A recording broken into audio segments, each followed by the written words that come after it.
پشاور میں پاکستان مرکزی مسلم لیگ کی جانب سے اتحاد کانفرنس کا انعقاد کیا گیا، جس میں مرکزی مسلم لیگ کے قائدین کے علاوہ دیگر سیاسی و مذہبی جماعتوں کے رہنما بھی شریک ہوئے۔ کانفرنس کا مقصد ملک میں اتحاد و یکجہتی کی فضا قائم کرنا تھا۔ رپورٹ کریں گے پشاور سے عبد الرحمان۔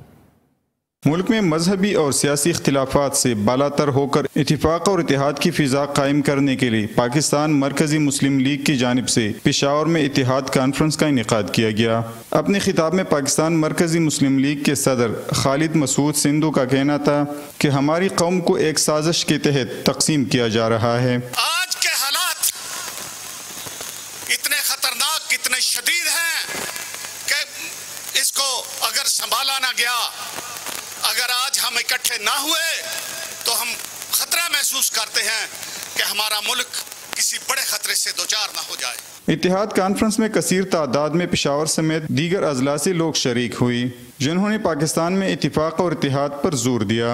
اگرچہ ہم لوگ فرقوں میں بٹے ہیں، مگر ہم بیرونی سازشوں اور دشمن کے خلاف یکجان ہیں اور ان کے کسی بھی چیلنج کا ہم سامنا کرنے کے لیے بالکل تیار ہیں۔ اتحاد کانفرنس کا مقصد ملک میں اتحاد و یکجہتی کی فضا قائم کرنا ہے۔